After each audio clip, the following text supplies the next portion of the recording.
Parotta, biryani, chicken fry, chicken masala, fish item, ginger chicken, chilli chicken, mutton fry, mutton masala, omelette.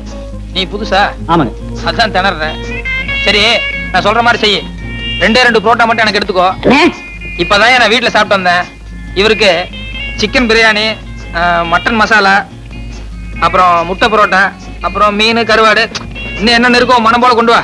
சரி அண்ணே, சத்தியமா சொல்றேன்னே, என் வாழ்க்கையில உங்களை மறக்கவே மாட்டேன்னே.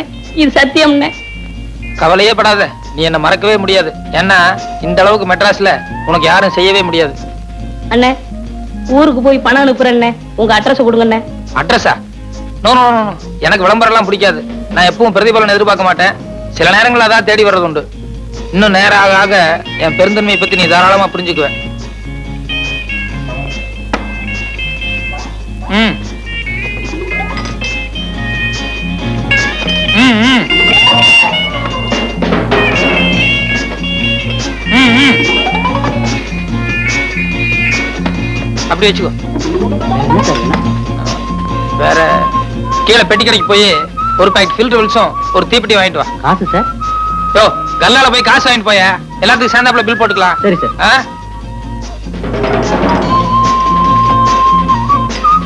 ஓ, என்ன ஆறிட போகுது, சாப்பிடலாமா? எல்லாம் உனக்கு தாயா, மனம் போல சாப்பிடு.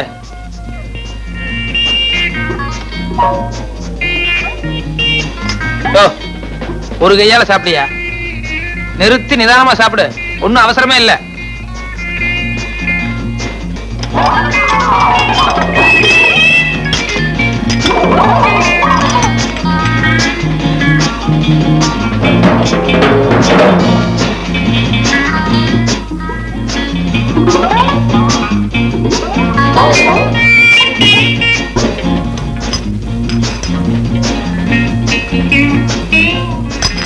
Sir, bill.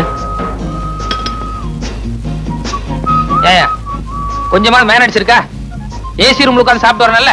என் கூட வந்தவர் உள்ள சாப்பிட்டு இருக்காரு, கொஞ்சம் கூட டீசென்ட் எல்லாம் பில்லு கேக்குறியா? சாரி சார், நீங்க இங்க சாப்பிட்டீங்கன்னு நினைச்சிட்டேன். பரவாயில்ல. இதுக்கு தான் என் பிரஸ்டீஜ் தகுந்த மாதிரி பெரிய ஹோட்டலுக்கு போகணுங்கிறது. இந்த மாதிரி ஒன்றைய ஹோட்டலுக்கு வந்தா இப்படிதான் இருக்கும். எக்ஸ்கியூஸ் மீ, நீங்க போங்க சார். போங்க. இனிமே இப்படி பிகேவ் பண்ணாத. பரவாயில்ல, போங்க. வாங்க வாங்க, மெதுவா போ.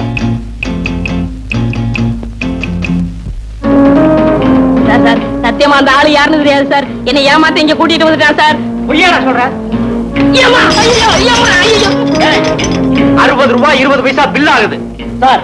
ஏன்னா இவனுக்கு ஒரு வேளை சாப்பாடு போட்டு 1 மாசத்துக்கு வேலை வாங்கணும். அடிக்காதீங்க.